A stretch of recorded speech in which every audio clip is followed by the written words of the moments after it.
First program is genetic research in worldwide.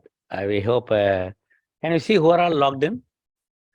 Dr. Takeshi is chairman, but I request Dr. John Prakash, Dr. Sundaresan to take the chair.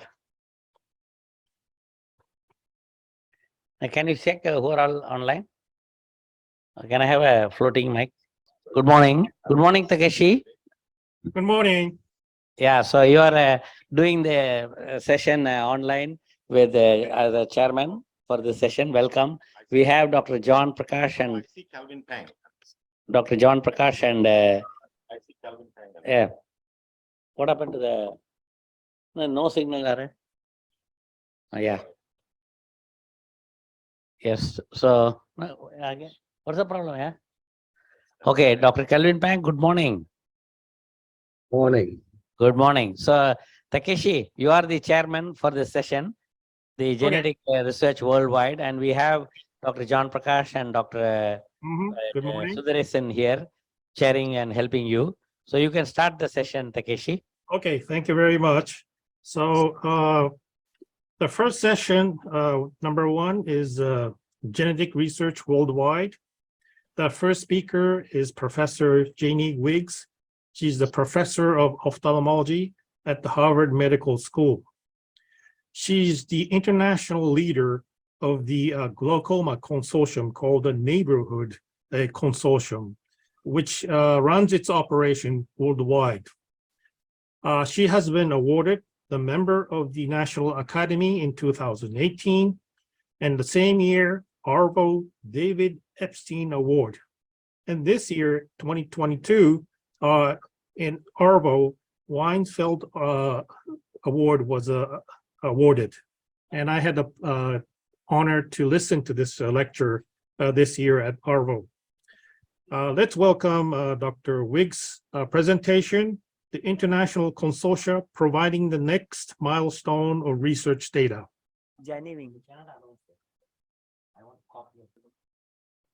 Good morning, Takeshi and Calvin. Good morning. I'm here with Dr. Sundaresan. Yes. Good And morning. yeah, we welcome you to it's beautiful morning in Mumbai, and we look forward to a productive day. Yeah. So good morning to all. The first presentation going to be Dr. Jenny Wiggs. Hello, my name is Janie Wiggs, and I'm delighted to be able to share this talk with you today about international consortium. So there are a number of benefits of collaborations in genetic research, which is my primary area of interest.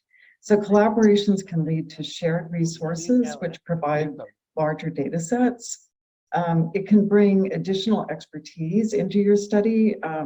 These kinds of studies require clinicians, geneticists, statisticians, bioinformatics, and through collaboration, we can have all of this expertise available to our studies.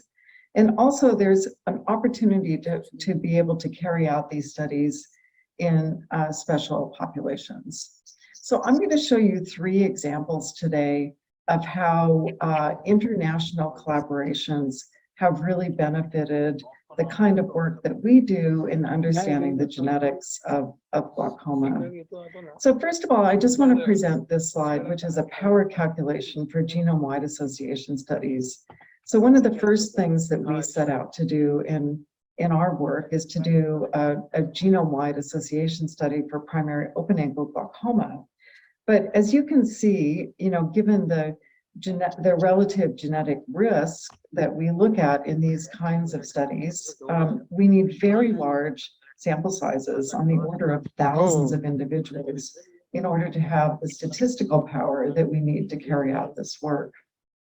So to get this kind of power in our studies, we formed consortium, and the first consortium that we formed was the Neighborhood Consortium for Glaucoma Genetics, which represented all of these sites shown here across the United States, and also brought important expertise to our work, ophthalmologists, geneticists, and bioinformaticists.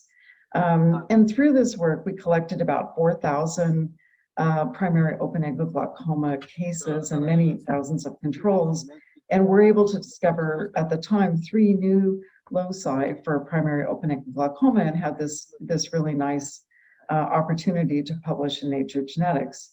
But in order to find more loci for disease, we needed larger data sets. And so to do this, we created the International Glaucoma Genetics Consortium, which included our neighbor data sets, but also included data sets throughout the world from all different areas, Asia, Europe, Africa, and then Australia, many other areas throughout the world, in order to achieve really very large data sets to carry out a very powerful genome-wide association study. And so, in fact, through this work, we were able to collect close to 30,000 or more than 30,000 cases and many hundreds of thousands of controls. And this work then generated 127 different primary open-angle glaucoma genomic loci. So you can see there really is a very big difference when you increase the sample size through this kind of collaboration. So the International Glaucoma Genetics Consortium has been incredibly successful. We first formed in 2012, and we've published more than 35 papers at this point, including 6 in Nature Genetics. Our topics have really been a wide range of different approaches for glaucoma GWAS and glaucoma genetic analyses. And we were only able to achieve this because we collaborated among many different sites across the world. So another example that I want to share with you is in early onset glaucoma. So early onset glaucoma genes, and shown here was a list of genes that we know cause these early onset forms of glaucoma that affect children. So an important thing about these genes is that they can all be used for genetic testing. But unfortunately, when we do genetic testing with these groups of genes, this only accounts for disease in about 20% of patients. So there are many, many genes left to find for these early onset types of glaucoma. And interestingly, because these genes have been found in primarily studies of people with European Caucasian ancestry, either actually from Europe or from the United States, we thought that perhaps one way to go about finding new genes for these conditions would be to study ethnically diverse populations, such as the Philippines. So we embarked on a study collecting families from the Philippines, and this is work that was carried out by Ryan Calantes, who is a fellow in my lab, was a fellow in my lab during that time. And he recruited a number of families, 12 families, with juvenile open-angle glaucomas, a large number of people. These are very big families. We did whole exome sequencing. We looked at mutations in known genes. We found a few families that had mutations in known genes, but then we put the rest of the families without mutations in known genes through our rigorous bioinformatics pipeline. And we found 3 different families in the Philippines who had juvenile glaucoma due to EFE MP1 mutations, which was really a striking result. These are the families that 2 of them are very large that have these EFE MP1 mutations, and the disease and the mutations segregate perfectly in these families, providing great statistical support that these are indeed the mutations causing disease. We also showed that these mutations cause the protein to be stuck inside the cell. This is normally a secreted protein, and the protein is stuck inside the cell. And in fact, the mutations that cause juvenile onset glaucoma cause the protein to be retained intracellularly the most significantly. So this work, and we found that these juvenile glaucoma mutations cause the protein to be stuck actually in the endoplasmic reticulum. So this work led to a kind of genotype-phenotype correlation where if you consider the wild-type protein is normally secreted, then there's a correlation between the amount of protein that is retained intracellularly and the severity of the glaucoma. So the more the protein is misfolded and lands in the endoplasmic reticulum, the more severe the disease is. Interestingly, a mutation that causes Joins honeycomb dystrophy, which is basically a very mild mutation, that protein is secreted normally, but because the protein is abnormal, it ends up creating subretinal deposits. So EFEMP1 is a new gene for juvenile open-angle glaucoma, and we show this in segregating in 3 families from the Philippines. It seems to be a relatively common cause of juvenile open-angle glaucoma in these Filipino families. And the fact that we've never seen this in European Caucasian families really supports the value of looking at ethnically diverse populations for comprehensive detection of disease-causing mutations. So this is just another example of how you can do this kind of work through an international collaboration. And just one other quick example that I want to share is another new gene that we found this year for congenital glaucoma, thrombospondin. We looked at first a European Caucasian family, and we found this interesting mutation in thrombospondin, but we didn't have it in any other families. And so we reached out to our collaborators, and Jamie Craig in Australia had 2 other families who also had the same mutation, but one was a family from India and one was a family from Africa. So it's incredibly interesting that these 3 ethnically diverse families had the same disease-causing mutation in thrombospondin. And we showed that we made a mouse model, CRISPR mouse with this mutation, and showed that the mutant mouse has features of glaucoma.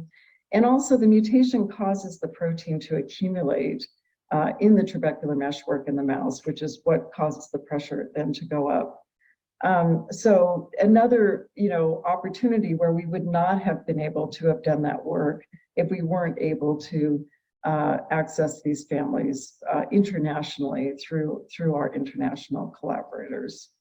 So, there are many benefits, to these international collaborations. There are some challenges.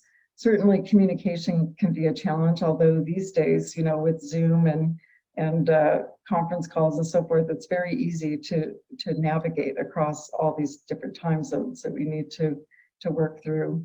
Sometimes authorship, of course, when you collaborate can be an issue, but we've had great success in mitigating these potential concerns. So, overall, I would say that international collaborations are, an incredible opportunity to advance one's research. It allows for larger sample sizes, provides access to geographically and diverse populations, and brings, of course, valuable expertise to the work that one wouldn't necessarily have otherwise. So I just want to acknowledge people that have contributed. This is the neighborhood collaborators, the International Glaucoma Genetics Consortium collaborators, and then people in my lab. So thank you very much. Thank you, Dr. Jenny Wicks, for that wonderful presentation. And now we move on to our next talk, which will be given by Dr. Paul Baird. He will be speaking on the technical considerations in GEGC. Okay, before moving to the next talk, any expert comments from Dr. Takeshi? Any questions or comments from Dr. John? Yes. Professor Baird has been our vice president for many years, and he's the professor of visual science. He's the professor of and the NHMRC Senior Research Fellow in the Department of Surgery and Ophthalmology at the University of Melbourne. Currently, he's in sabbatical in the University of Regensburg in Germany. So currently, I think his time zone is at like 4 a.m. in Germany. So I don't see him online. but he has been working on GWAS studies on AMD, myopia, and recently in the keratoconus. So I think he'll be talking about some of these subjects. So please start the presentation. Thank you.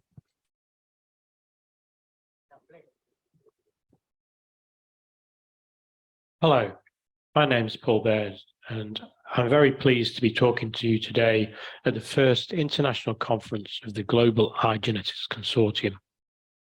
Today I'll be talking about technical considerations in GEGC, current and future. You're probably all very familiar with this Mendelian inherited retinal disease graph from the Retinal Information Network. And we can see a steady increase in a number of identified genes and mapped loci.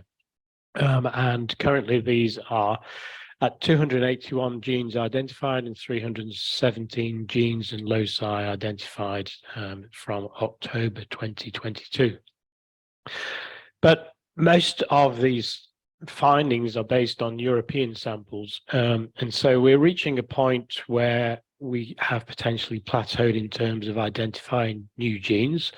And it's likely that if we looked at non-European samples, we would actually identify other genes involved in inherited retinal diseases. And these are likely to continue to evolve as we go forward in time. And GEGC is primed to help out identifying these genes in non-European populations.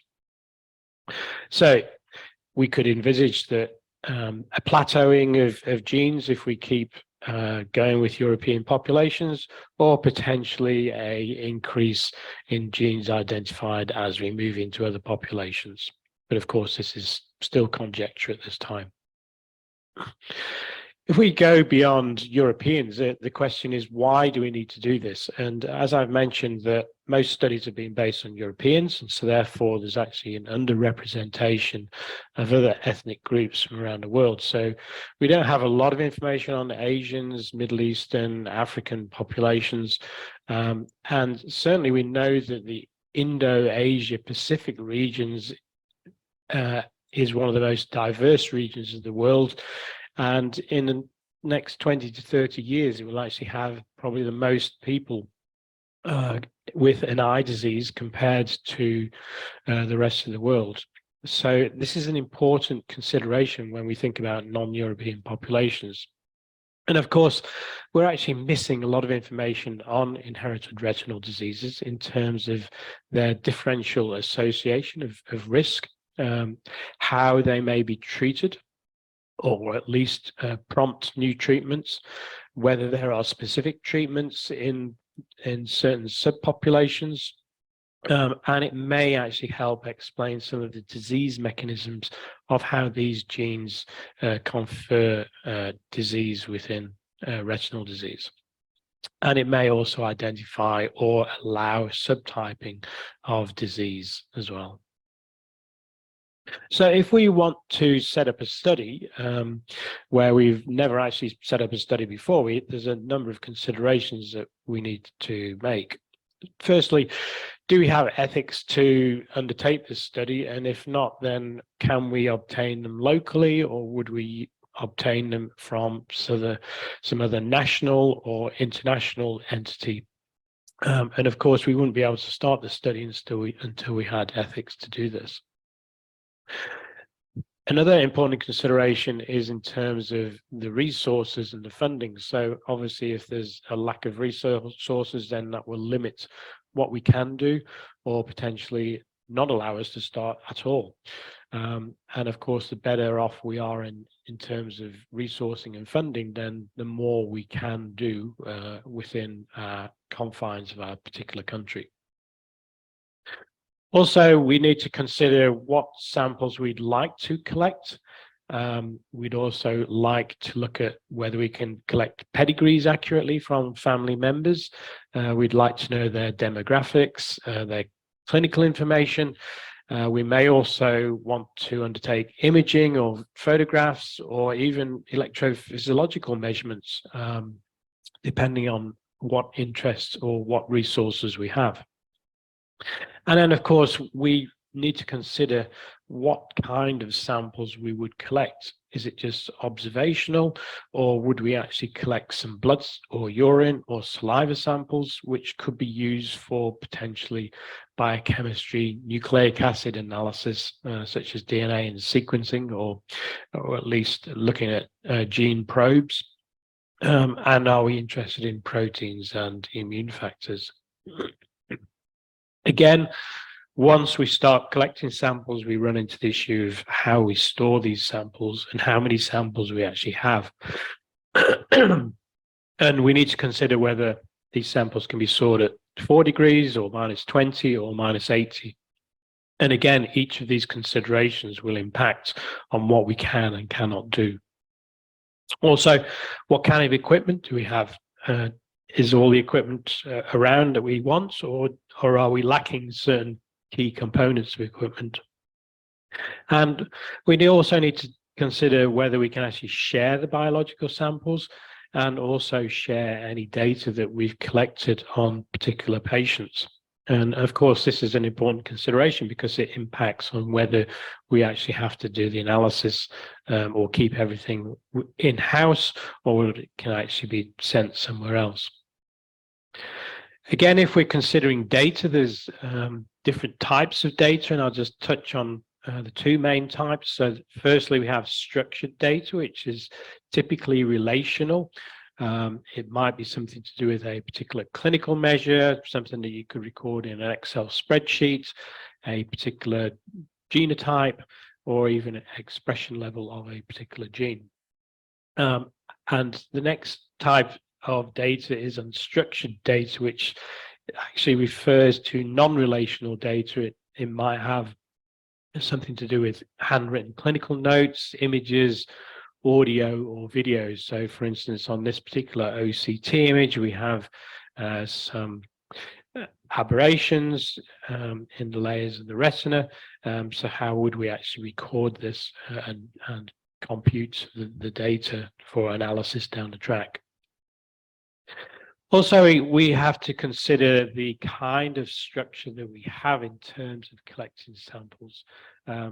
We may want a particular structure, or we may already have a certain structure. So one type of structure might be this pyramidal structure where basically samples could be collected at the grassroots or household level. They could then be sent off to a primary center, or people could be referred to a primary center. And then if there was certain complications, they might go to secondary or also to a tertiary center, depending on what particular eye disease they had. So at each of these points, a sample or a particular analysis could be done on a particular patient. It could be also that each center is independent of the main center. So you can imagine a main center, but then also multiple other centers radiating from this center, but they all work in a quasi-independent way. So they just may be administered by the central center, but essentially they work totally independently. Another aspect might be a spoken hub type approach in centers where data could be, or a patient sample could be collected at one center or another center, and then it's referred on to the main center where there is a central repository and set up for analysis of data and patient samples. Or there could be a flat structure where there are multiple centers. Each of them, again, is sort of quasi-independent, but they may talk to each other, or they may talk to different centers, but they don't really share data. They still work totally independently. So if we were going to do this kind of study in non-European populations, what are the benefits? And if we consider to the patient, then we would be able to identify affected individuals at maybe an earlier time point than they would necessarily know about their disease, or in fact, it may allow us to look at the genetic cause of their condition and tell them what they actually have. allowing them to participate in clinical research and also to allow them to discuss what implications this may have on their family members. For the clinician or treating ophthalmologist or optometrist, then it would provide some confirmation or modification of a clinical diagnosis through the molecular testing. So this would give more certainty to that particular diagnosis. It would also improve surveillance and disease management for the patients.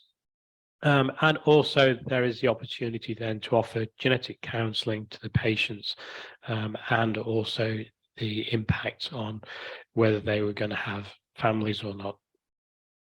And also, of course, we would be able to think about treatments or development of treatments depending on the particular mutations that have been identified. For the researchers, then this gives us access to a database or a biorepository of collected samples that could be compared between different ethnicities, and this could be fed back into clinical care and management. So there are a lot of challenges going forward, of course, as well, because when we start to generate data from samples, we end up looking at some kind of mutation detection scheme, whether this is on an assay or whether it's through some kind of sequencing. And certainly now we're moving into the realms of deep sequencing, so whole exome sequencing or whole genome sequencing. However, mutation detection has plateaued at around about 70 to 80% of variants identified. So there are still some missing variants that we are not able at the moment to identify. Then we'd need to consider how we're going to store this data. Is it going to be local, regional, or global? And who would have access to it? Can we share this data? And if there were going to be multiple centers collecting data, is the collection harmonized across the sites? Are the machines harmonized across the sites? Are the clinical applications also harmonized across sites? And how would we make sure that this was actually happening?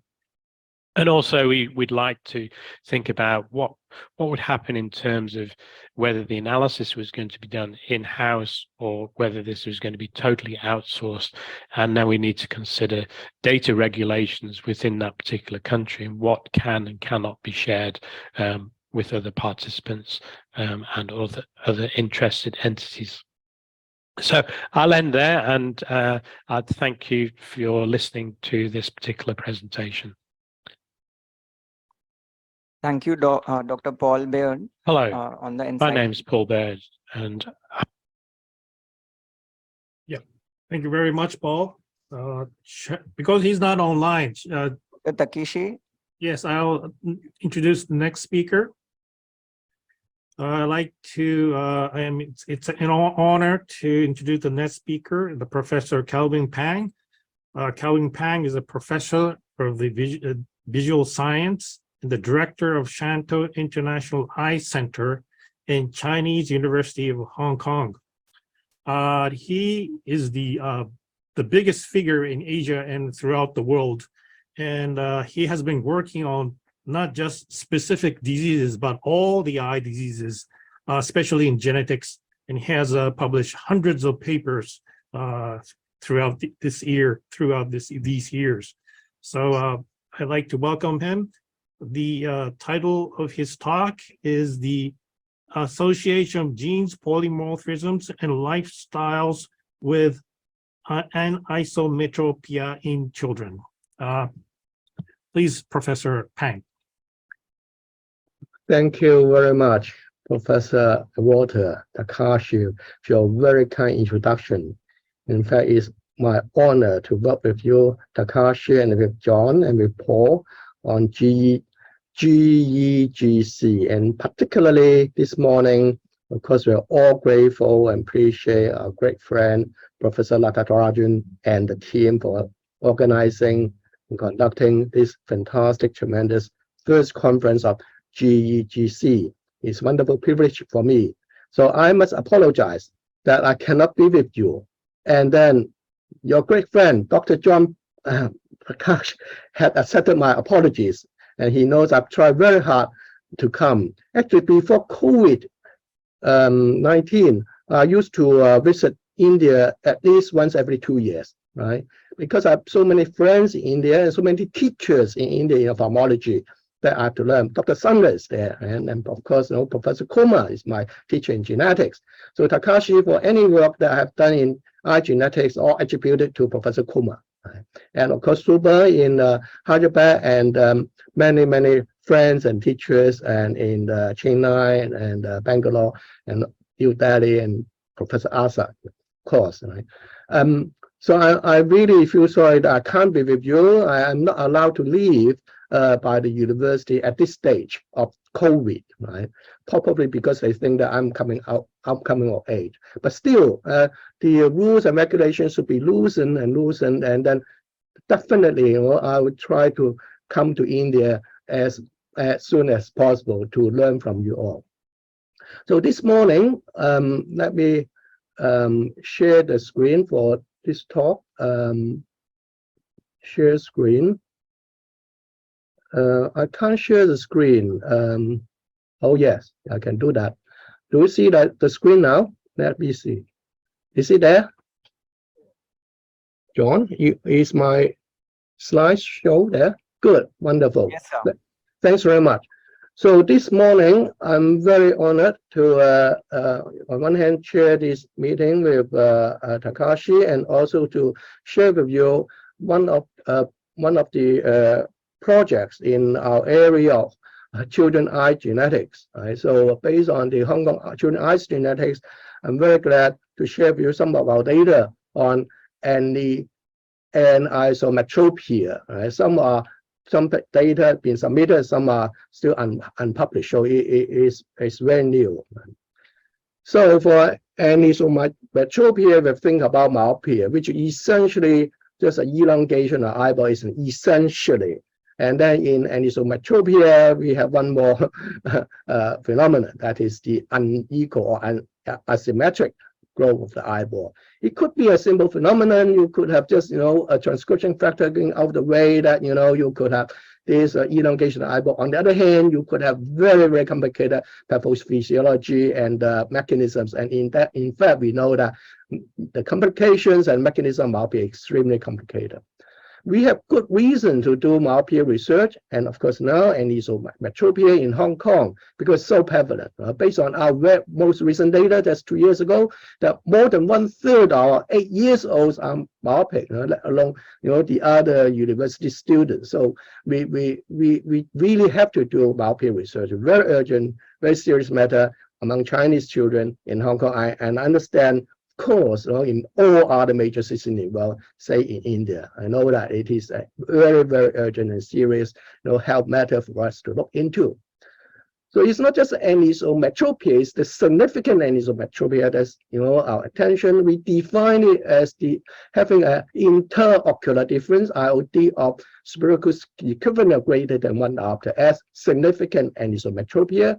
It's like high myopia, it is very significant, very much our attention. And for us working on molecular genetics, we are always asked about heredity.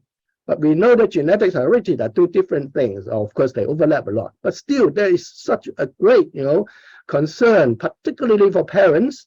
And of course, we have a lot of experiences ourselves as parents, ourselves as, clinicians, ourselves as medical research scientists ourselves, that being asked, will my children inherit my high myopia or the extended eyeball, which is essentially the crux of the matter. The same for anisometropia, unbalanced eye growth. So these are very relevant, common, serious questions that we have to give answers. So I can easily replace anisometropia etiology by, say, myopia and many other eye diseases, as whether it's nature or nurture that cause, to the development, right? It could be genetic, or it could be so-called environmental or extrinsic, right? For genetics, we all know, or parental influence, but we understand nowadays, particularly with our, advancement, with our collection more and more data, parental transmission of some of these, eye diseases, including anisometropia, including myopia, is more than biological, isn't it? It's more than just genes. It's a lot to do inheritance of lifestyle. So we now have more and more data to support it. It's getting very, very complicated. So we want to focus on children and anisometropia, and based on our Chinese children cohort in Hong Kong, right, is high. Now we understand the prevalence varied with criteria, age, location, population, refractive index status. There's not many, many reports, but there are reports, but the prevalence vary. But no matter how we define it, the anisometropia frequency in Hong Kong is high. So friends, I have reason to do that. It's now my responsibility and in science and also for public health in Hong Kong.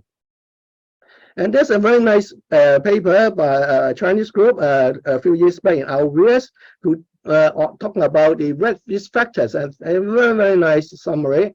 Magnitude of refractive error, older age are risk factors for children and anisometropia. Of course, same as myopia, increased near work, reduced outdoor activities, and higher, right, maternal, right? Sorry, fathers, is the maternal education level that matter more, right? Our paternal education level also matter, but it's the mother that happen more. This according to hard data.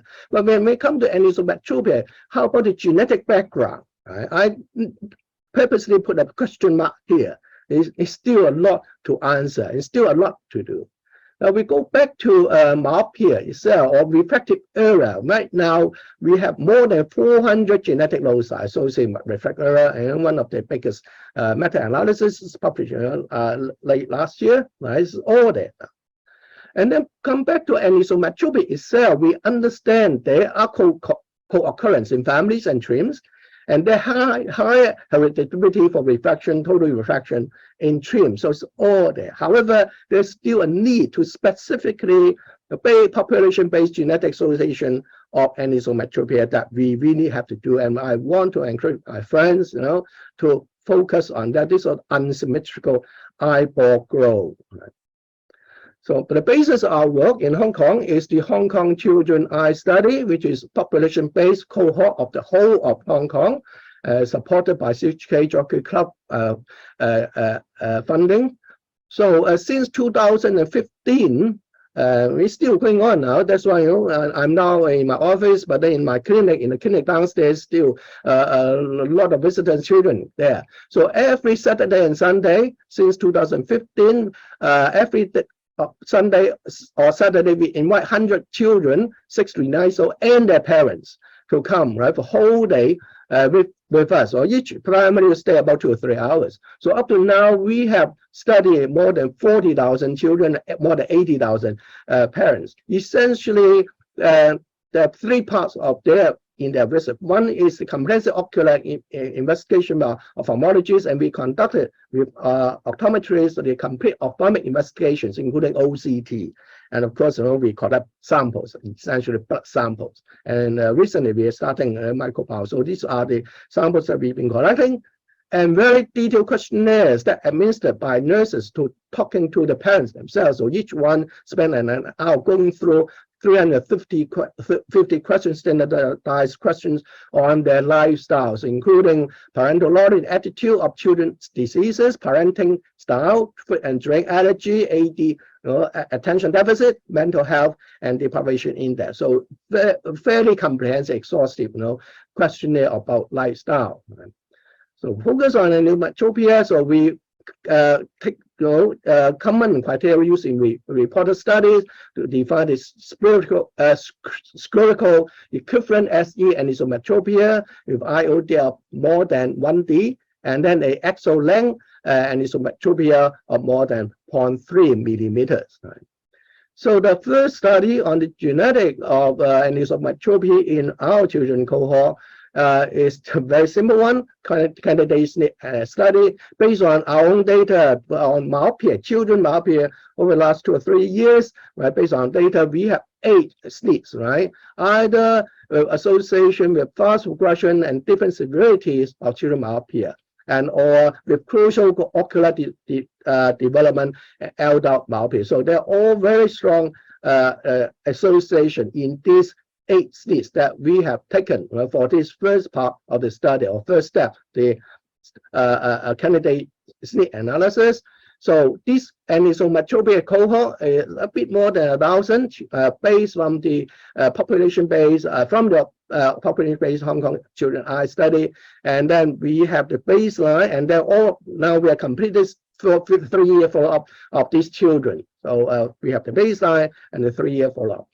So we see that it is the SNP 133A2811 of the CFX1B, right? Gene that is associated significantly with axo-length anisometropia. And then for this, at the 3-year follow-up, right, it is another gene that has significant, another SNP, right? The PAT6, right? Also a significant association together with 133A2811. So 2 SNP now, after 3 years study now, it's not just a 3 years follow-up. It's not just following the same children. We know that it is a growth scenario as well. During these 3 years, the eyeball grow, and then we see eyeball grow either symmetrically or unsymmetrically in this 3 years. So it is actually a very complicated phenomenon. So we are very glad to be able to collect this information, and also the axo length. We only have been able to obtain IOD of SL and AL of 3-year follow-up from SNP 133A2811, right? And also the PAT6 for the axo length and anisometropia shift, right, with the 644 to 42.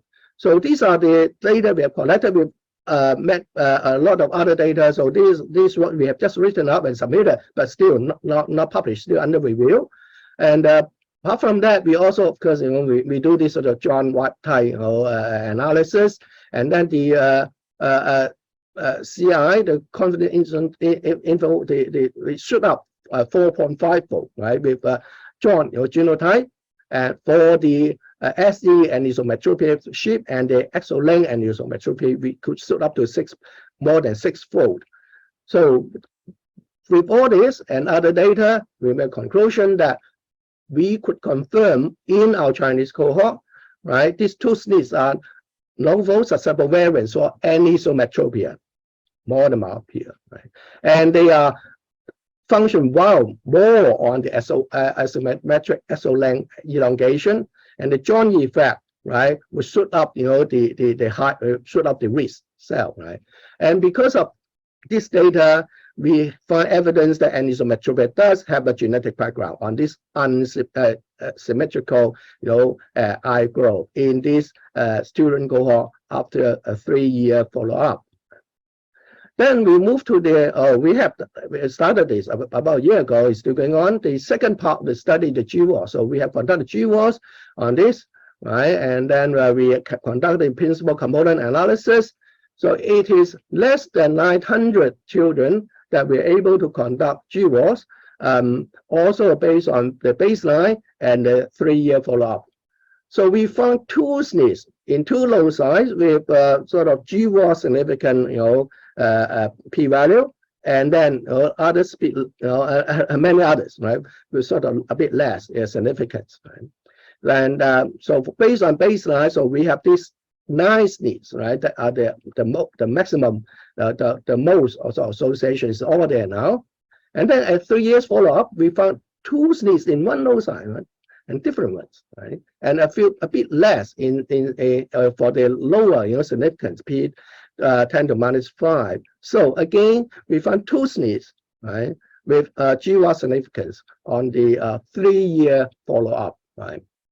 And then we have also got the 8 most common SNPs, most significant SNPs. It's all there now. So this work is in progress, right? And on the GWAS, because of course we now have to do the validation. It's now ongoing now in 2,000 children. And then based on the cross-sectional logistic analysis, we have baseline SNP and 3-year follow-up SNP. And then we are also conducting the longitudinal linear analysis. I can say that the Win7A is overrepresented in all 3 analyses. So this work go on. So you can see that we are doing validation. And because of that, I would talk about this late in the afternoon about collaboration. Welcome collaboration, all my friends in India, right? So with this specific Chinese cohort in the city of Hong Kong, 7 million population. We have managed to find these associations, right? And we need validation, and we also need more discovery studies in other populations, right? Particularly in Asia. So I'm very glad to be able to report this to my friends in India and also in other parts of the world. Some of the data have been published is all part of the Hong Kong Children Eye genetic studies, and I attribute the work to my colleagues at the Chinese University of Hong Kong and to Professor Guy Chen, retina and genetics, and Professor Jason Yam on pediatric ophthalmology, and then epidemiology by Dr. Zhang Shaojian, and then our colleagues and Shanto in John Shanto in the National Eye Center. We have just completed this new hospital complex, which is 4 times the size of the existing Hong Kong Eye Hospital, and should hopefully be operational next year. And I'll be very, very eager to invite friends from India to visit us and to help us, and then to develop ophthalmology, in particular eye genetics in Hong Kong and in China. Advocating child health care, children are health care through eye care. We know lifestyle matters a lot. Thank you very much indeed. Thank you. Thank you, Professor Pang. Is there any questions for Professor Pang from the audience, since he's online? Yes, Takeshi, this is John Prakash. And so first of all, can you all hear me? Yes, I can hear you. Okay, so first of all, Professor Pang, and really very relevant and very really wonderful presentation. On behalf of people who are sitting here in the audience in this hall, we all want to thank you for taking time this weekend to be there online and in person to be. And we certainly miss having you here and miss seeing you, but we know that you are very connected to this audience here in person, and you'll be here soon, as soon as you are allowed to travel. But we are here on your behalf. I'm representing you, Professor Pang, as you and I talked before I left Washington, D.C. So I'm here representing you, and if any of you have any question, please, I will be in the hall, in the back of the hall, and wherever you can find me today. If you have any question for Professor Pang, do forward it to me and let me know. I will communicate with Professor Pang and provide you all the information. Okay, so I have a question. So at the strategic level, we are at the global level, we are discussing the pre-pandemic and post-pandemic issues that relate to our next generation, children specifically. And obviously the children have suffered the most because they have, in this part of the world, in India at least, we know that a huge number of children have received their education through not just a laptop or computer, but through their cell phone here. And people have been, like cities like Mumbai, Delhi, or all big cities around, people have been confined to their 1-bedroom, 2-bedroom flats, they call it here, or apartments, and children were not even allowed to go downstairs, take the lift, or go down to even play. So their entire activity confined to their cell phone all day, and their entire activity confined to going from just in the same room. So they did not get out in the pandemic. And I have gone around, I've talked to many experts, even the SARC Nation Summit, SARC Academy of Ophthalmology in Delhi, which I was there just a few days ago. So people are talking about that this has certainly a profound effect on the eyes and eye health of young population. So I have several fold questions, and I'm certainly not looking for all the answers right now, but I want to present it to the experts, you, Dr. Takeshi Iwata, Dr. Natarajan, Dr. And anyone else, Dr. Umang Mathur, anyone else who's in the audience, and Dr. Sundareshan, of course, here sitting next to me. So is there any way to compile and get a global perspective that what sort of effect that this pandemic has caused on the eye health of the children? That's number one question. That includes China, India, wherever the major population happens to be, especially the cities and the slums where children have been confined. In villages, no problem. Children have gotten out and they go out and see and play and they're, I'm not worried about it. But is there any way to compile that data? And I'll ask Dr. Sundaresan also. That's number one. Number two, can GEGC play an important role in developing a worldwide database or strategy so that I can, and Dr. Michael Chang at NEI and other leaders who I work with or we work with can actually address this, including the WHO at a global level? So I'm going to turn to Dr. Sundaresan. This is a very important and very pertinent issue that's actually disturbing all of us. So thank you very much. Definitely, I agree with you, Dr. John. I think it's a major issue. So we're supposed to have some kind of follow-up study from the year 2000 to till date, something like that. So I think we'll take a combination effect with the different centers all over the world, and then we can pursue this kind of work that will give an effect how to get rid of at least identify the genetic loci, like that. This is a kind of occupational hazard. We have to find out the genetic cause for this kind of eye disease. That is a team effect. We have to do something for myopia. And it is also epigenetic issue too. Yes, so absolutely. So I'm going to turn it to Professor Calvin Pang and then Dr. Iwata. Thank you, John. You raise, of course, a very, it's not just important, very crucial question. Now, effect of COVID. Very unfortunately, we have the pandemic and the affect life and then had caused life and caused sufferings. But then, because of COVID, also come to learn more about eye diseases. Right?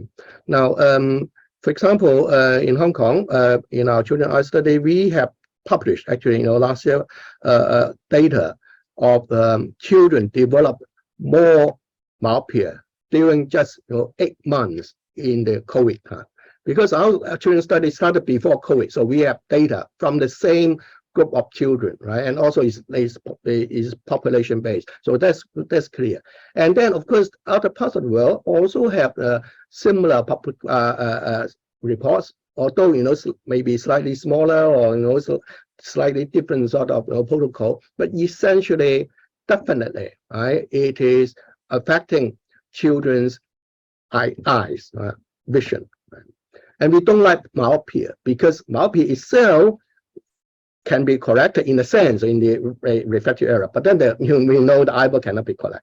We don't like myopia because it's bad, in future, and then it's related to all these complications of eye disease, particularly later in life. So this is a serious issue.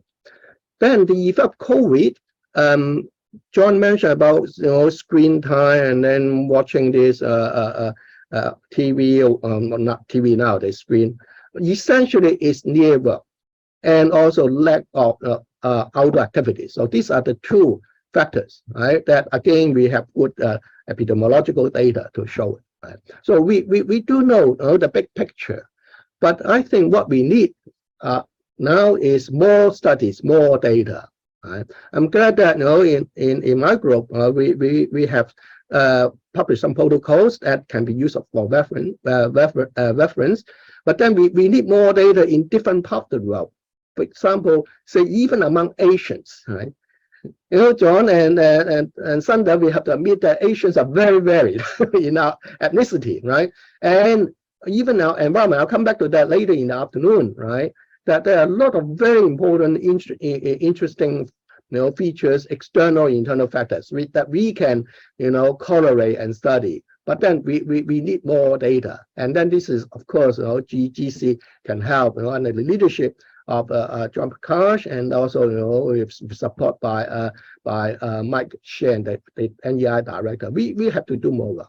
But then I want to also mention upon, we are also very well connected with colleagues other parts of the world, particularly Europeans, and we are all aware about the increase of myopia in European populations over the last 10 years in particular, right? And we used to think, say 10 years ago, when John and I, when we were a bit younger, when we used, in those days, people in the field thought that, well, it is a lot of ethnic specificity in myopia. Even now with our data, yes, it should be some, but it's definitely not exhaustive. And as we see from the epidemiological data in Europe, particularly the group led by Takashi, about that as well, Cream, right? And so the prevalence has been increasing, right, in all ages, particularly children. It's now becoming attending a health issue now in Europe. So genetics plays a role, but it's also the genetic interaction with lifestyle, near work, and other activities that matter. So again, on this, we need more data, and then we need more collaboration. That's why, John, and we really have an important role, GEGC, making use of our collection, our influence, to initiate and then encourage more and more studies. Very good. Thank you so much. So, and I think this discussion will continue with the Professor Pang and Dr. Iwata, Dr. Natarajan, Dr. Sundaresan, and so on. But for the respect of time, actually, and other speakers who are waiting at various parts of the world, actually, we are going to move forward, and I'm going to turn this to Dr. Ashish for the next speaker. Dr. Ashish will introduce the next speaker. Dr. Mohita Sharma, she will be speaking on rare eye diseases, Project RED. Dr. Mohita Sharma is the chairperson and founder of Tirupati Eye Center, who has an extensive experience in the field of cataract, retina, treating diabetic retinopathy, and AMD. She is a very successful private practitioner, and she has done her postgraduate from Guru Nanak Eye Center, and she has done a fellowship from the University of Rosenberg in Germany. Dr. Mohita Sharma, I hand over the session to you. Thank you so much for the kind introduction. I'll just share my screen.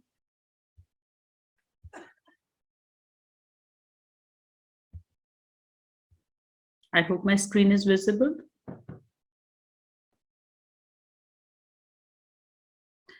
My screen is visible, Dr. Yes, Ashish? Yeah. So good morning, everybody, all the dignitaries in the dais, seniors, friends, and colleagues.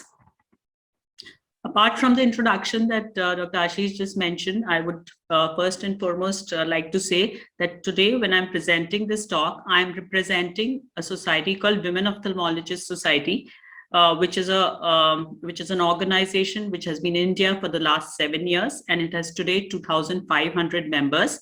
And this rare eye disease project, or RED project, is something which the Women Ophthalmologists Society has taken up in the last few months, and in fact towards the end of last year. And we have a wing within Women Ophthalmologists Society which is called Women in Research, or the WIN-R wing. And this wing was basically formed to promote research amongst clinicians, and we want that clinicians, when they become a part of research, they can actually combine science along with research, along with clinical work. And rare eye diseases, or RED project, is one of the projects of this Women in Research. And the idea is to get all involved in rare eye disease. And this is a basic first step. And I just want to share this basic first step with you all.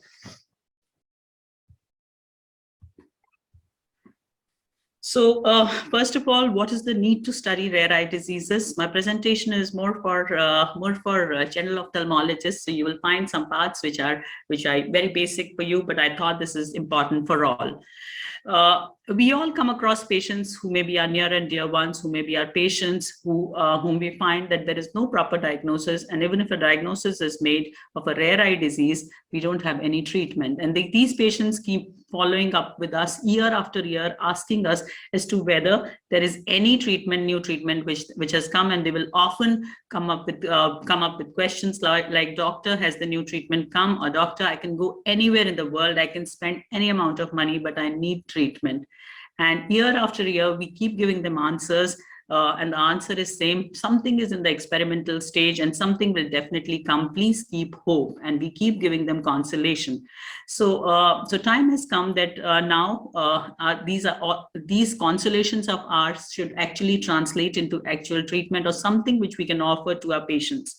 We come across a lot of families where there are consanguineous marriages, and there is a lot of importance of genetic analysis and genetic counseling, as we all know, and maybe we can help them with planning families, planning career, etc. As clinicians, we have seen, though there is an access to genetics, but nobody is getting genetics done, even though we know that there are labs which are available easily where we can get a genetic analysis done. But most clinicians feel that even if they get the genetic analysis done, which may be an expensive investigation, they have nothing more to offer after that. So this is an environment we want to change, where we want that everybody should understand the importance of genetics and should actually start getting genetic analysis done for these patients, so that in future we have all the information that we require. Now, I would like to salute this lady, Irene Hustles-Momany, also called Jenny Gentic.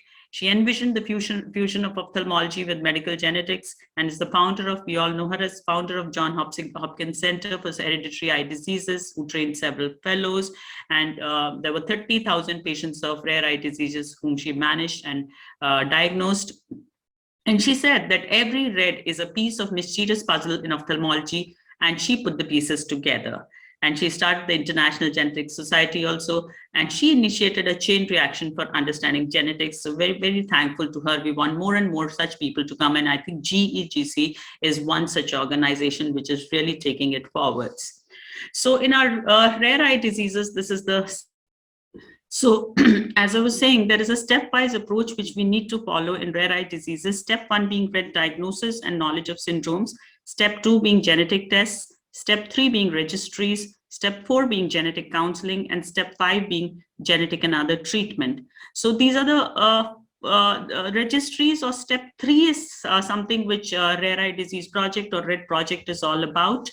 Now, if you look at step 1, we already know of common eye diseases that are at least there in India, and we know what mutations they are there. So if we know about their syndromes, we'll be able to better diagnose them. So this is an article from a special rare eye disease issue of Indian Journal of Ophthalmology, which we had published in July this year. And this was a 600-page document, which is only on rare eye diseases. And we were amazed to see how much, how many good articles we got for this issue. We want to thank Indian Journal of Ophthalmology for giving us this opportunity. So if you just look at 1 or 2 articles, a simple case of hypertensive retinopathy, which many of our clinicians come across in a young patient, we never think of a syndrome. We just start treating as a hypertensive retinopathy. But if we have a knowledge of syndromes, then we would realize that it was an Alport syndrome, and we would go in for a genetic analysis.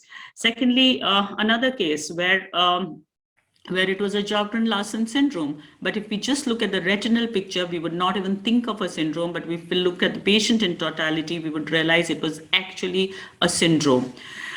So similarly, in retinitis pigmentosa, we know that there are so many known mutations which are already there. So if we already know that about what are the various features of each syndrome, we would be able to diagnose these syndromes. So first and foremost, which we want all clinicians to realize is that they need to first and foremost come to a diagnosis, and then follow a multidisciplinary approach, which might be needed, involving physicians, pediatrists, geneticists, and genetic counselor, which is also not happening till now, but this is an environment which we want to build up.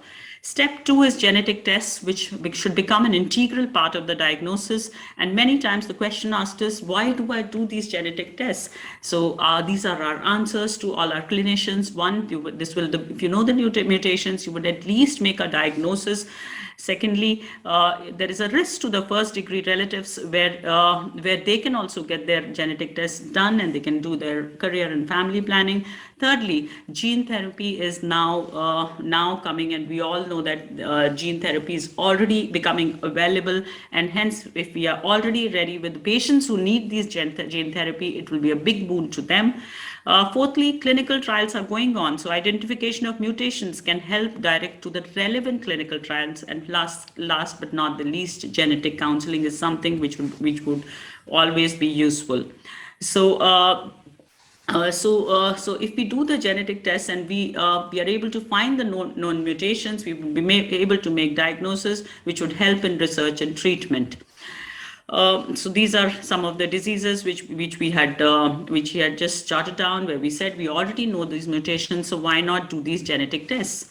And so in her article, Dr. Dhanashree Ratra has also emphasized that in a approach to inherited retinal diseases, we should be going into molecular diagnosis also, apart from clinical diagnosis. Step 3, the most important step that I wanted to talk about today, is registries. There was a discussion going on, which Dr. John was also discussing about that was related to myopia. How do we have an international collection of data? So this is a national collection of data that we have initiated, and this is through our Women Ophthalmological Society, where I said we have 2,500 members who are, many of them are getting involved in these registries, and these are national registries which we are creating. And I also want to share here that this we also have 2 years back we formed an organization called Women Ophthalmologists Worldwide, which has 29 countries, and now WOS, that is the Organization of India, is one of the chapters of Women Ophthalmologists Worldwide. And through this organization, if GEGC is, we can work with them, we can work out something where all over the world we can have a collection of data, because this is the pilot that we are already doing. And these registries are to create a database so that we can have data for research, for treatment availability, for self-help, for support groups, and for rehabilitation. So this is what RED project is all about, and this is the RED group. So we found that there were certain registries which were existing all over the world, something in Europe, something in Africa, something in America for rare eye diseases. But in India, we did not find any such registry. And so we thought this was a good idea to form this RED group, so we could create national registries. Then after that, there can be genetic testing and therapy, there could be counseling, there could be rehabilitation, we could form support groups, and we could give low vision aids. So these are all the steps that we plan to follow in this rare eye disease project. So in this, there are collaborative grant applications, collaborative clinician PhD program. This has also been conceived. So, so it's a 1-year project in which we have taken 10 rare eye diseases. For each rare eye disease, there are 2 leads. So there are 20 leads, there are 20 coordinators, and there are around 250 investigators till now. Women Ophthalmological Society has its own ethics committee also. So those who did not have access to ethics in their organizations have used this ethics committee to take an ethics clearance. And the second phase is right now going on, where the templates have been almost designed, and we are uploading them on a cloud-based server which has got with all the data security, which has already been worked on. And the third phase is now about to start, in which we would be doing data capture and audits, and the phase 4 would be analysis of data. This is the special rare eye disease issue that I was talking about, which came out, and this is, I feel this is, to the best of our knowledge, the only document on rare eye disease which would be available in the world, and it's a 600-page document full of information, which I would request everybody to read. Step 4 is genetic counseling, which is important, and because this gives emotional and psychological support also, because we find that all these patients are psychologically also very disturbed, because they feel that they have a disease which doesn't have a treatment. And definitely it helps in family and career planning, and will be useful for treatment and research options also. So step 5 is genetic treatment, And we already know that genetic treatment is now coming, and everybody is excited about this. Vortigine, Neparvonec, which is Luxturna, which is already being used. It's not yet available in India, but we are all waiting for it. And one of our rare eye disease in our registries is retinitis pigmentosa, and we also have Stargardt's disease. So we plan to get them genetically tested also, so that they have an access. Those who need this treatment can have an access to this treatment whenever it is available. Now, we all know that these drugs for rare eye diseases are orphan diseases, which nobody is wanting, the pharma does not want to work on, the government does not want to spend so much money on, but this is something which we all need to, through organizations like GEGC, we all need to push. And when we looked into the government policy for rare eye diseases in India, we found that there is a national policy for treatment of rare diseases, which has 7,000 rare diseases, but sadly and unfortunately, this 7,000 rare diseases does not have a single ophthalmological condition. So we are trying to, as a society, we are approaching the government to include eye diseases in this rare diseases registry. So this is a national registry which is there by ICMR, no eye diseases there. So, and they also, government has initiatives for rare diseases, which is in the form of preventive strategy, which is in the form of screening. They have made these centers of excellence or Nidan Kendra, which are there, where they have, developed these institutions for rare diseases. But again, it has nothing to do with rare eye diseases. So we need a lot of advocacy there on this aspects.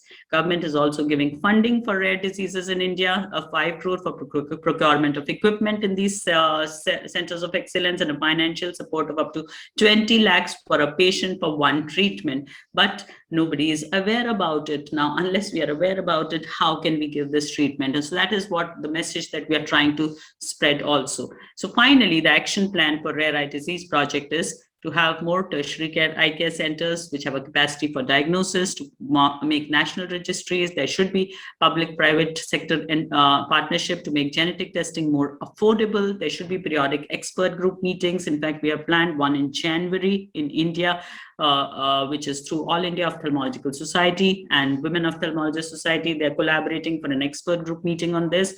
Representation of red should be there in the in the government policies.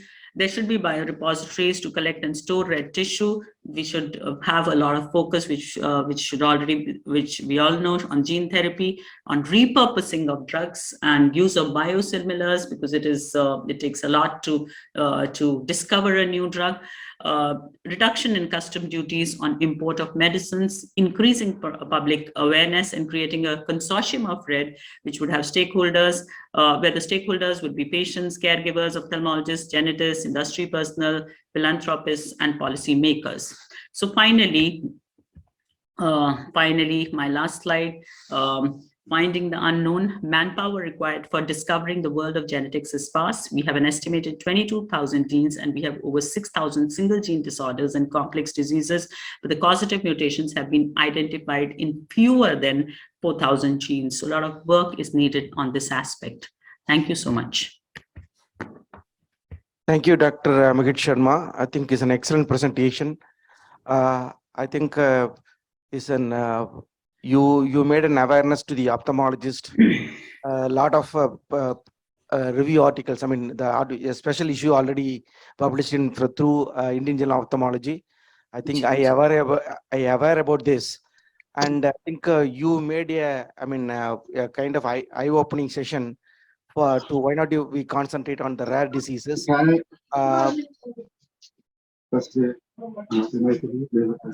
Rare diseases.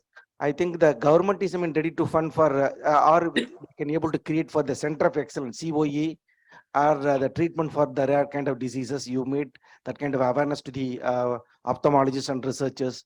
That is an excellent information. I think, I know from Bangalore that Rajini Bhatt, she's also working on this. I think you know about her. And I think based on a kind of you made a right point. Maybe we can meet in the next meeting in, I think in Cochin, AEOC meeting. We will discuss with many ophthalmologists. We'll come up with the right thing. And you emphasized, better to have the tertiary eye care system. They can help to collect more number of samples because it is a rare disease. And then you made a point, I think is well taken point. I want to convey the message to the ophthalmologist. Many hospitals, they're not having any IRB approval team. I think you emphasized you can help them. What I will do, I will tell the whoever is not able to get the approval, IRB approval for a single disease or rare disease, I think please help us. I will recommend them. Contact Sharma. I think she will help you. Something like that. Surely. Okay. Send an email officially on Monday or Tuesday. I think thanks for the information, and you took an excellent effort. And even some of the in Western population, what they will do if it is a rare disease, they will free the screening is free. That kind of funding is there in the European population or in America. So I think you can emphasize that kind of information to the government of India. I think you have a lot of connections. Definitely, I think we can make a kind of collaboration all over India with all the ophthalmologists. We can make it good progress, and we'll enhance the research in the field of red. Thank you so much. Thank you so much. I will surely do whatever you have suggested. Yes. Thank you very much, Dr. Sundaresan, and of course, Dr. Mohitaji. Thank you so much. Now, I'm going to introduce one of my distinguished colleagues, Dr. Robert Hufnagel from National Eye Institute at NIH in Washington, D.C. area. And Dr. Hufnagel works with me and on our team, on our NEI team, as a distinguished Lasker scholar, and he has done some very elegant work actually, and it'll be just too long to read all his accomplishments, but clearly Rob has been just an amazing colleague, very distinguished colleague for his work as well as for his friendship. So thank you, Rob, for joining, and I invite his presentation at this point, and you can read all about his accomplishments on the screen. Thank you. We'll look forward to. Thank you.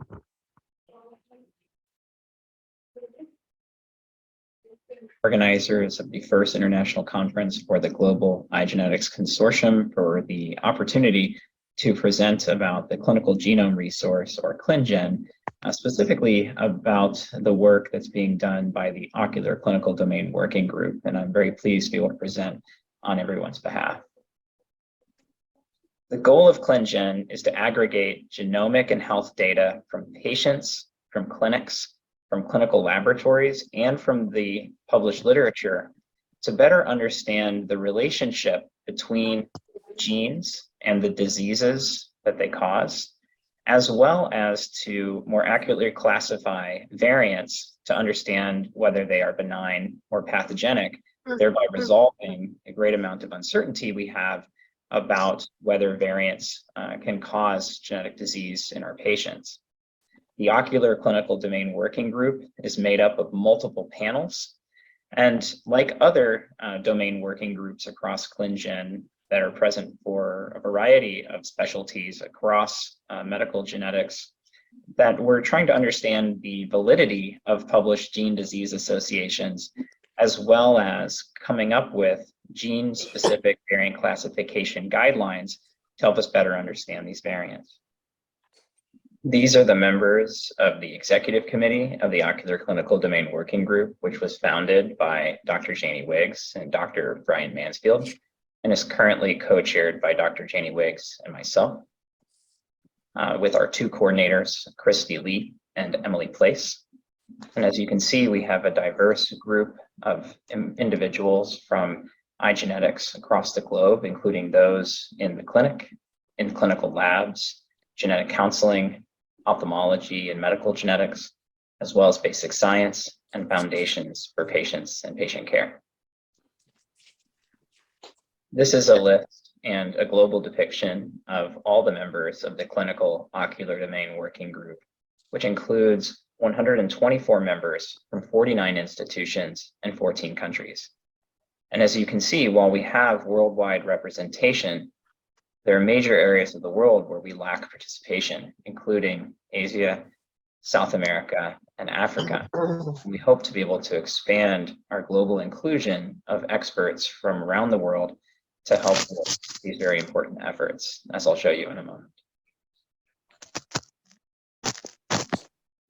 The Ocular Clinical Domain Working Group was founded in October of 2019, and we started our working groups in 2020 and have since expanded to include additional expert panels and are continuing to discuss which expert panels would be of most use to our group. So we'll go through some of these here in a moment. We have two types of panels. The first is expert panels that are involved with understanding gene disease curation.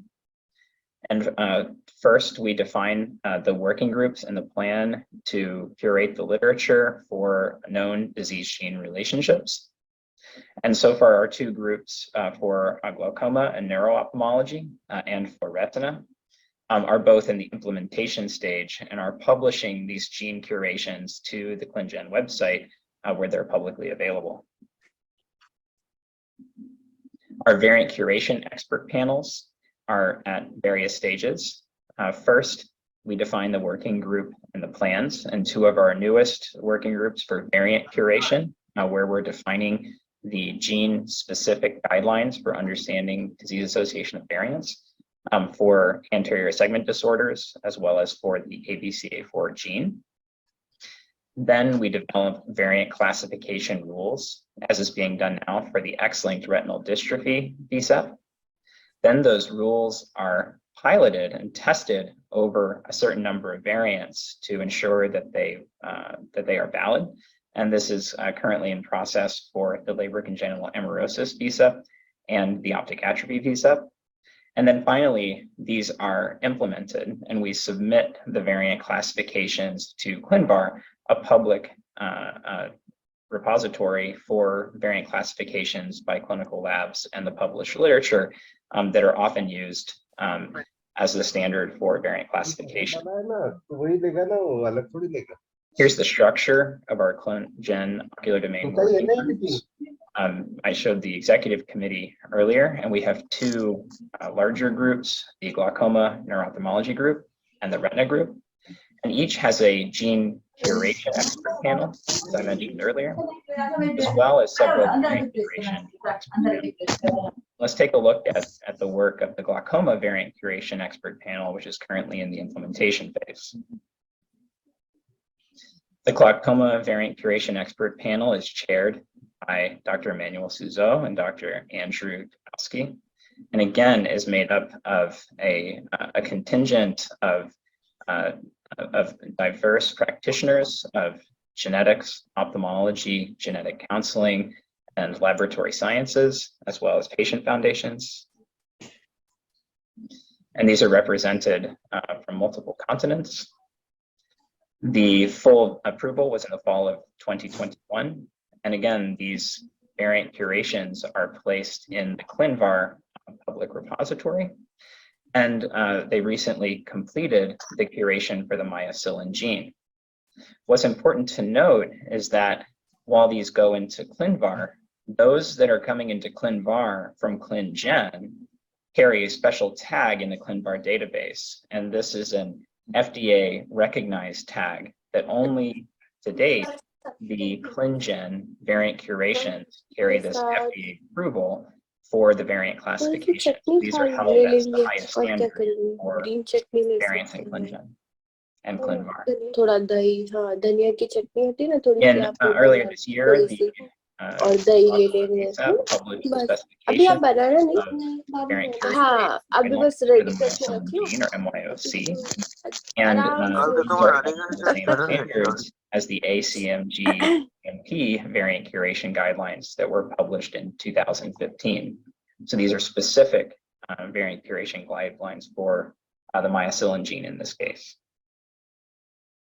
And in this publication, they outline how the gene-specific variant classification was engineered and tested, the different variants that were tested as part of this effort, as well as the point-based classification system that was used, that is also being used by other expert panels. A number of variants were able to be classified as likely benign, likely pathogenic, or pathogenic, and some still remain as uncertain. As we can see here across the 3 exons of the myocilin gene, we have a number of variants that lie in each of these categories with a concentration of pathogenic and likely pathogenic variants in exon 3. Again, these are deposited into ClinVar, and this is selecting for the 111 variants that were deposited by the ClinGen expert panel. And you can see here that the variants are similarly displayed based on their pathogenicity, this time on the reverse strand of DNA. And again, all of these variants carry this FDA recognized tag, which is very prominent on the ClinVar website. And it's specific to those ClinVar variants that are submitted from ClinGen expert panels. Now let's look at one of the gene curation expert panels from the retina group. I co-chair this expert panel with Gavin Arnaud. And again, we have a diverse membership across multiple specialties and continents. And we have 26 members from 20 institutions in 5 countries. And we're curating the gene-disease relationships of 250 genes that relate to retinal dystrophy through genetic testing, and specifically using the Genomics England panel app for our list. We began our work in August of 2020, and we have completed roughly 20% of our intended effort. One of the important aspects of understanding gene-disease relationships for retinal dystrophies relates to gene therapy and the eligibility of patients for new therapeutic treatments that are gene-specific. And so if we look at the disease-gene relationships that are present in the online catalog, OMIM, Online Mendelian Inheritance in Man, for the RPE65 gene, we find that there are 2 curations for autosomal recessive or biallelic disease due to the RPE65 mutations, as well as 1 autosomal dominant form. And it's important to note this because patients carry different clinical diagnoses, and when having pathogenic RPE65 genotypes, they might be eligible for gene therapy. But some confusion might arise if a patient has a diagnosis of Leber congenital amaurosis type 2 or one of retinitis pigmentosa. Despite both being autosomal recessive, they are considered as different phenotypes in OMIM. And so we sought to understand whether these were different or part of a continuous spectrum. By using the established ClinGen guidelines, we found that these were part of a continuous spectrum. And so in the Mondo ontology, we created a new term, RPE65 recessive retinopathy, and maintained these 2 clinical diagnoses, Leber congenital amaurosis type 2 and retinitis pigmentosa type 20, as synonyms and child terms for this gene disease relationship, so that these clinical diagnoses are still maintained, but with the understanding that they're caused by the same biallelic loss of function mechanism by RPE65 pathogenic variants.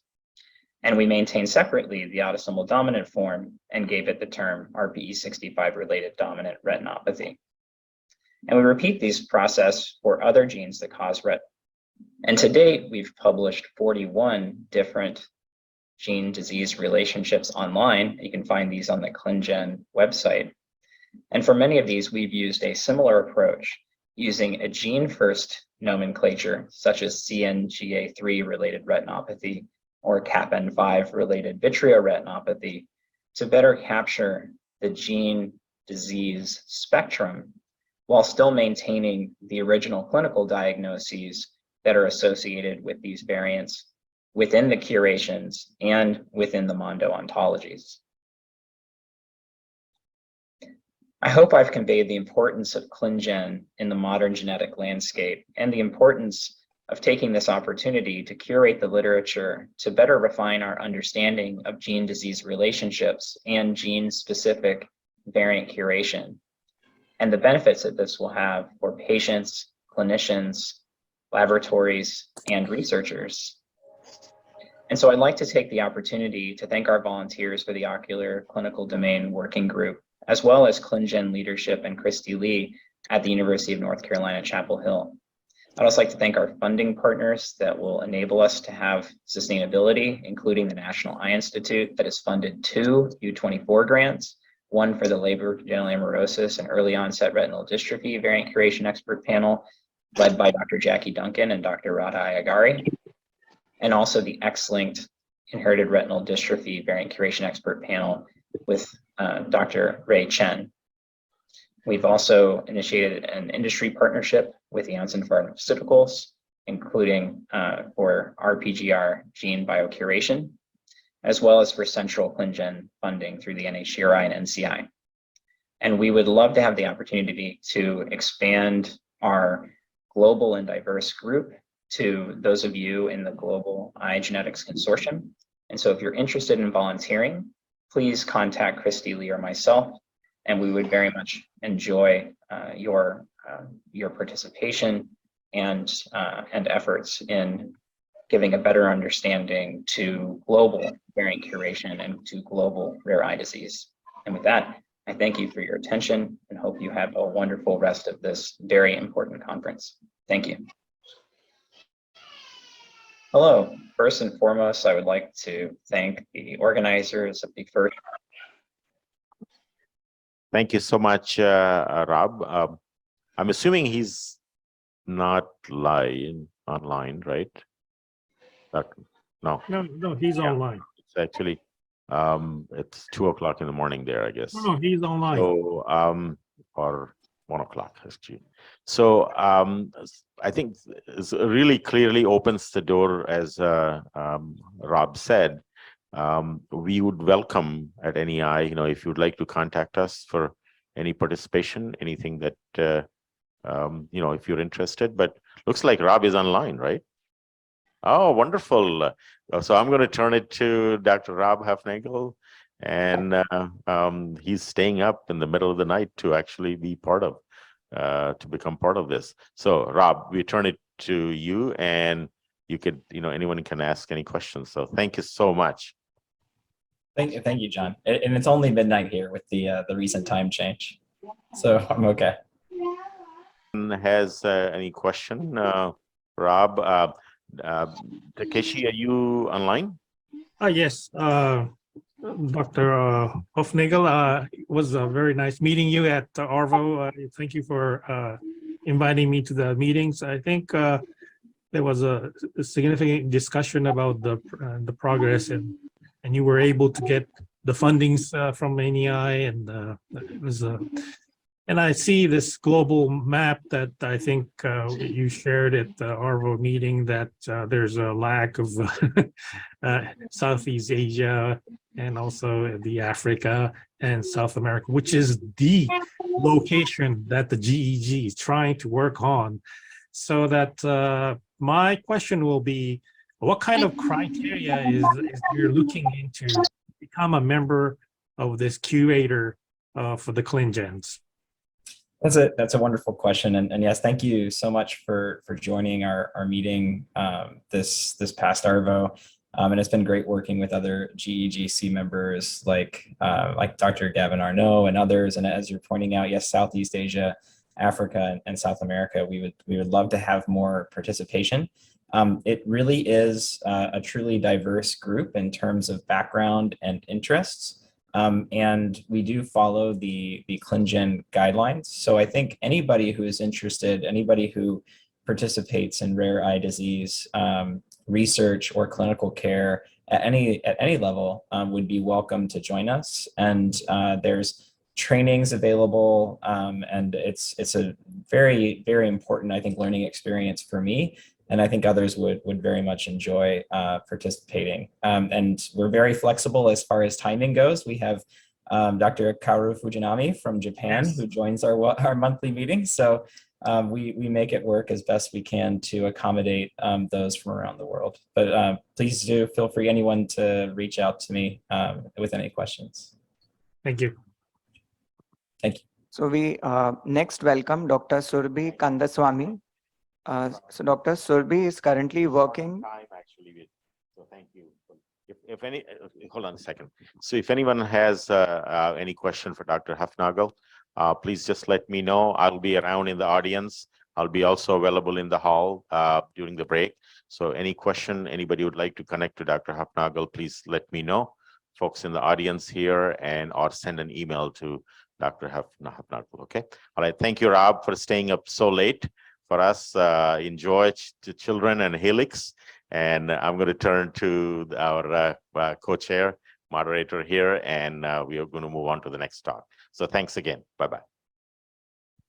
We move now on to the next presentation by Dr. Parag Tamhankar. So Dr. Parag is a senior consultant. He's a medical geneticist at MedGenome Labs, which is a lab from Bangalore based, and he's currently working in Jupiter Hospital in Mumbai, where they have set up a center of medical genetics. So he is a very established researcher with more than 46 index publications in PubMed, and also has 6 textbook publications. He has won various awards at national level. Previously, he has worked with ICMR, and he was also the treasurer with Indian Academy of Pediatrics at in the year 2012. So he'll be discussing with us about some interesting cases in ophthalmic genetics. I welcome Dr. Parag. Please, sir, you may come and start your presentation.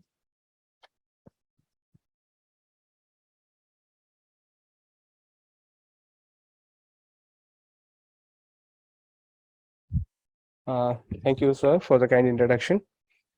So basically, genetic testing is about finding mutations. So what is a mutation? It's a randomly derived change to the nucleotide sequence of a genetic material of an organism.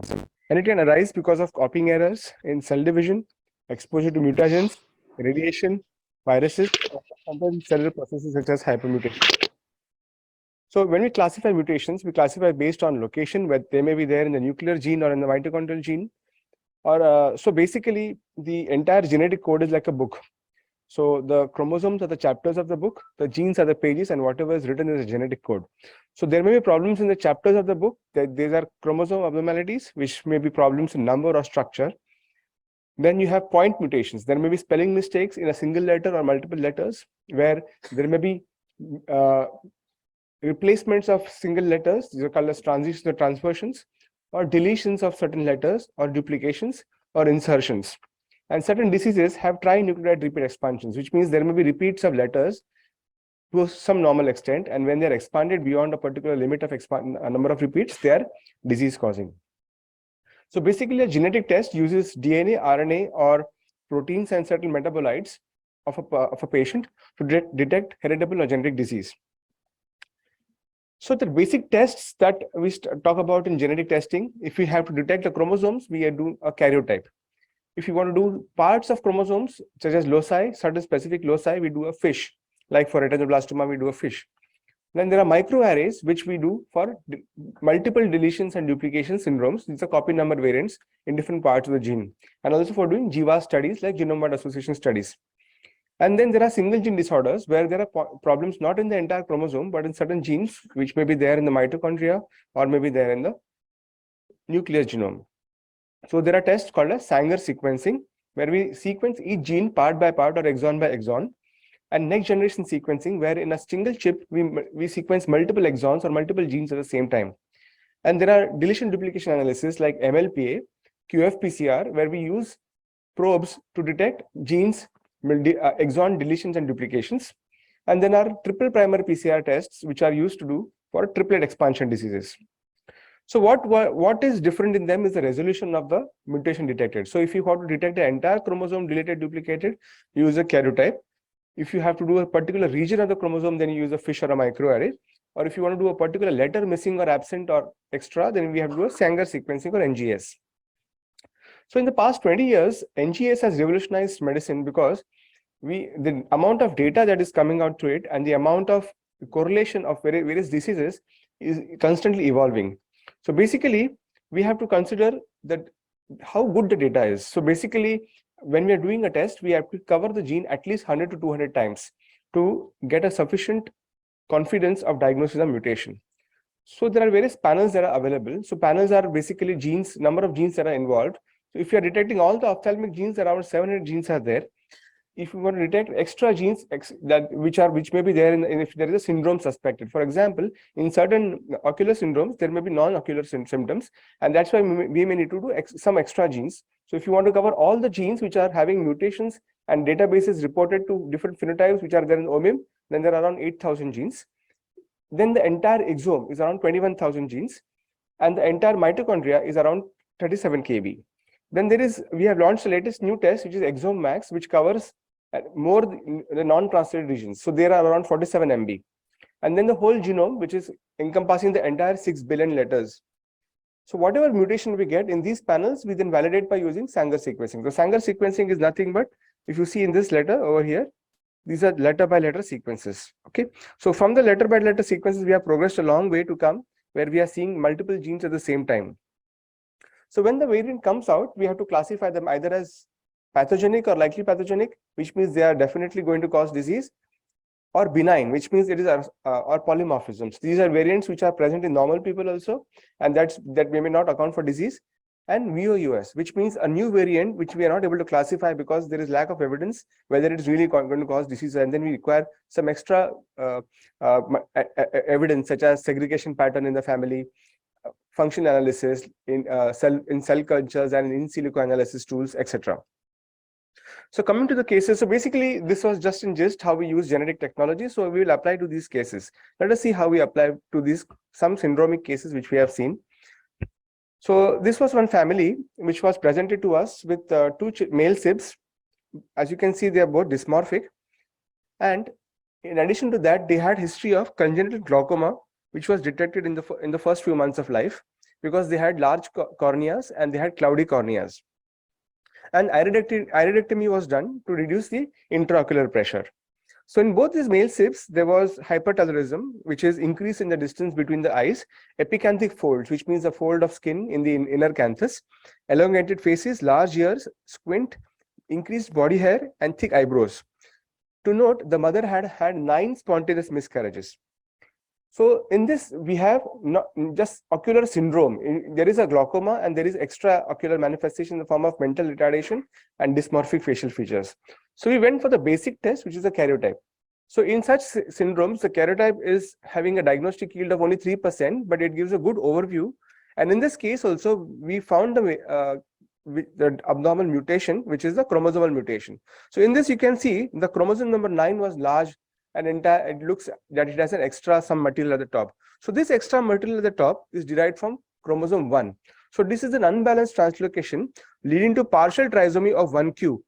Now, there is not only partial trisomy of 1q, whatever is there in the top of this is missing. That is the 9 chromosome is also missing some part. So when we did the mother's karyotype, we found that she was a balanced translocation carrier. And in fact, recurrent miscarriages were because of abnormal balanced translocation products in the abortuses.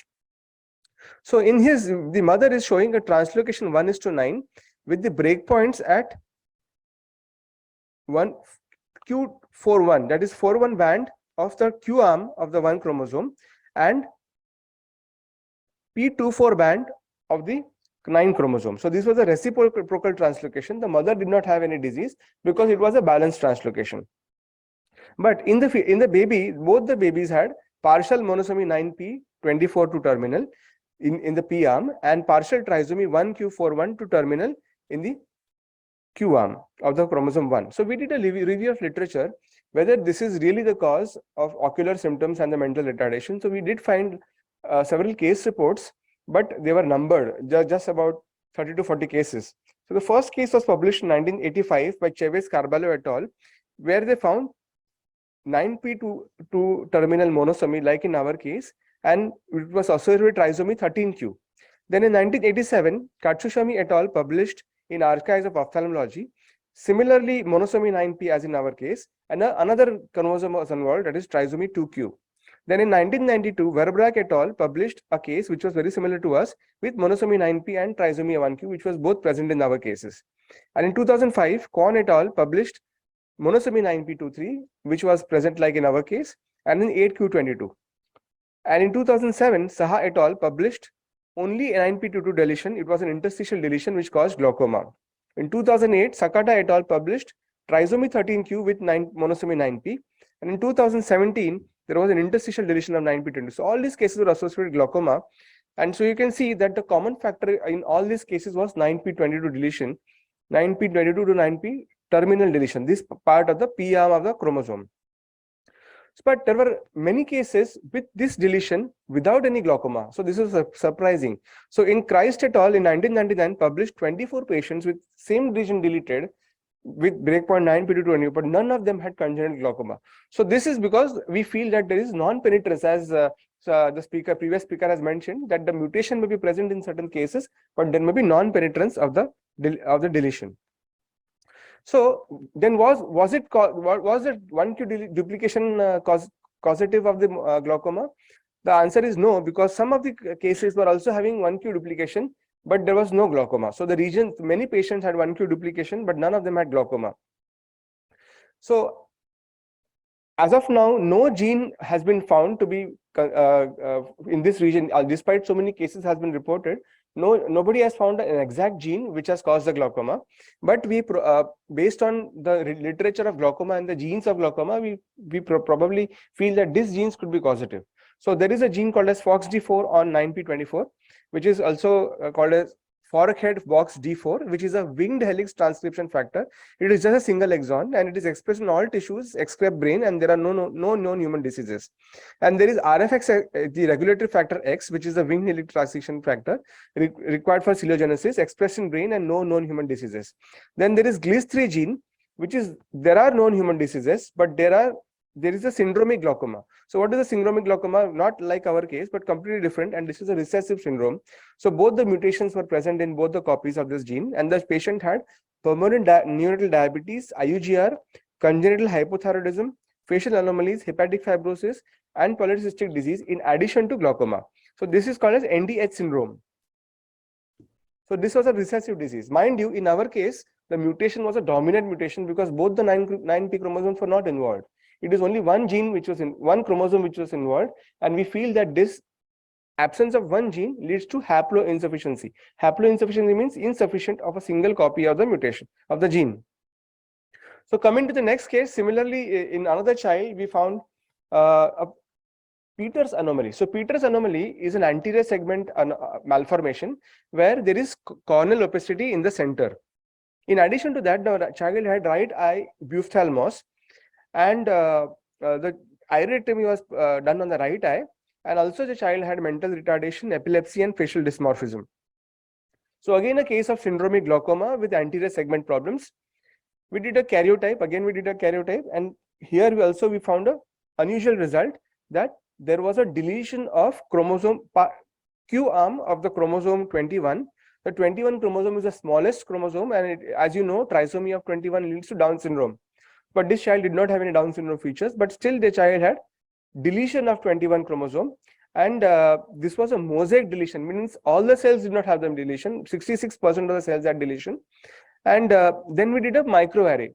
In the last case, we could not do a microarray, but in this case, we fortunately got a microarray done, and we found a mapping of the points between 11.2 over here in the white arm, in the white band, and here up to the terminal. So this was a huge deletion, 33 megabases. And we did exome sequencing to see whether any other genes other than 21 chromosome had any part to play. So there was no other point mutation in any other genes that caused glaucoma. So in this region, in this 21 chromosome region, there are 369 genes deleted. And then we searched for various genes for various types of eye anomalies like glaucoma, microphthalmia, sclerocornea in the HPO terms. And we found that these two genes could possibly be, again, 21 chromosome has no known gene for glaucoma, but there is one gene for eye disease, that is CRYAA, that is coding for alpha crystalline A, where in the HPO terms, the following terms were included: microcornea, glaucoma, cataract, microphthalmas, iris, coloboma, corneal dystrophy, and corneal opacity. Although it is in the HPO terms, glaucoma is included, but it is not known as a classical gene for glaucoma. So then we have another gene, which is RIPK4, where we have many other manifestations which are not present in our patient, but it is called as popliteal pterygium syndrome. So basically, we did a review of literature. We found about 50 cases with 21q deletion, but none of them had glaucoma. So this was probably the first case where we found anterior segment dysgenesis and glaucoma. So in 1991, we had a case where the proximal arm was deleted. In 1999, Valero described 2 patients with proximal as well as with terminal, and they had Down syndrome-like presentation. And in Lyle et al. Presented cases, about 8 cases with terminal end deletion, and still they did not have any glaucoma. So basically, there are 5 critical genes in the 21 chromosome: intersectin 1, potassium channel 1, regulator of calcineurin, which is the Down syndrome critical region gene, CLIC6, and RUNX1. We feel that maybe haploinsufficiency of one of these genes may be the cause. So now, another case, this is the 3rd case now, which again what child had congenital ophthalmos. In the neonatal age group, it was detected. The child had dysmorphic features, flat faces, epicanthic folds, broad nasal bridge, antimongoloid slant to palpebral fissures, overfolded helix, curly hair, and narrow elongate chest. We did the karyotype. We found that in the chromosome 6, there was an extra little band sitting on the top of the chromosome 6. So then we did a microarray. We found that the child had monosomy of 6p, that is the terminal part from the 25.3 to 25.1 region, and trisomy of 10q. So which means this extra chromosome part was derived from chromosome 10. So this was the region which was, you see, this is the region highlighted in the chromosome 6, which is around 4 megabases. And in the chromosome 10, there was duplication of 21 megabases. So in the candidate genes, we did a literature search. We know there are many genes which was present in this region, which were and it is known as a classical deletion syndrome. So unlike the previous 2, which were not known to be classically associated, in this we had a very classical candidate gene called as FOXC1, which is the Forkhead family transcription factor. And this has been described to be known to be associated with various glaucoma genes, iridogonadin dysgenesis, and Eisenfield-Rieger anomaly. So the other genes which are in this region, which are similar, are FOXQ1 and FOXF2.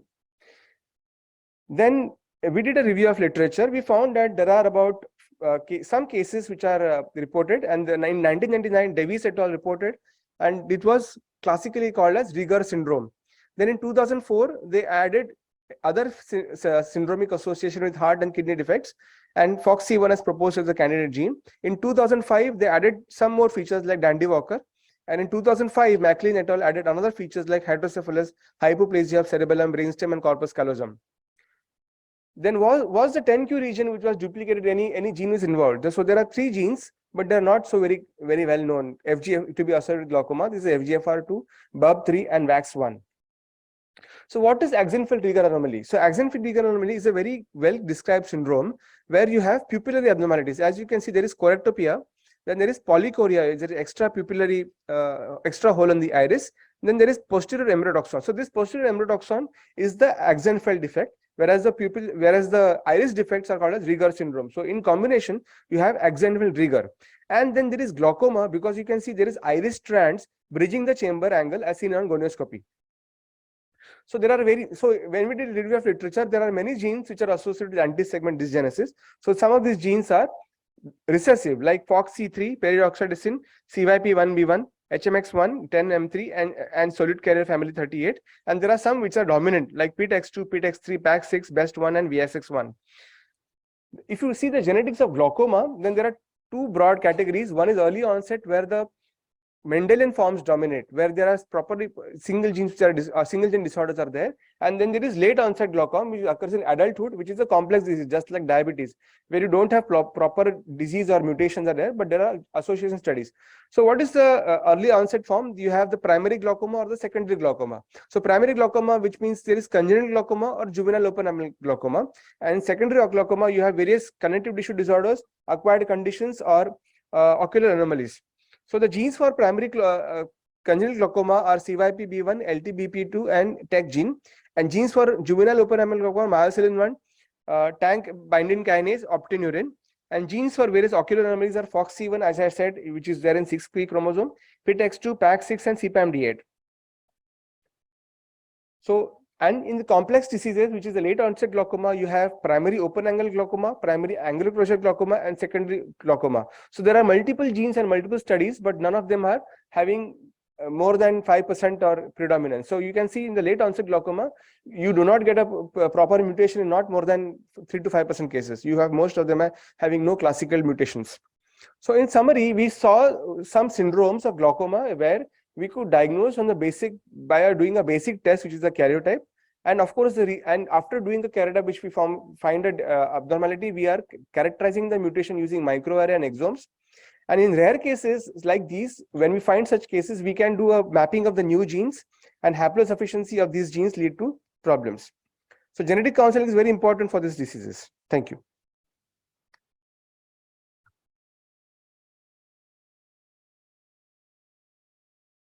Okay. Thank you, Dr. Parag. That was a very interesting and a detailed discussion. Thank you so much. So we would now like to close our session. I'm sorry, I think we are running around 10 minutes late. So the next team can take over. Thank you.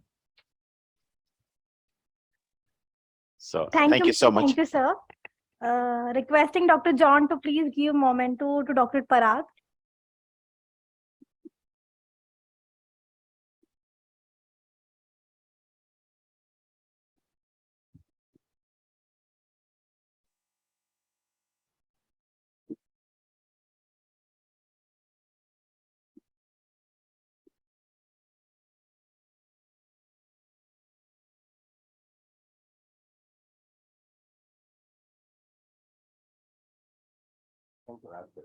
To Dr. Ashish Ahuja, sir.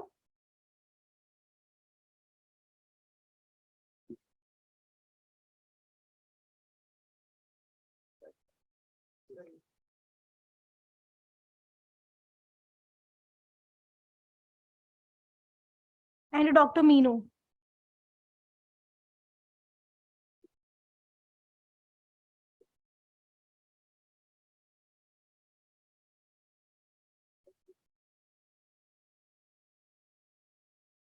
Thank you, sir. Thank you, ma'am.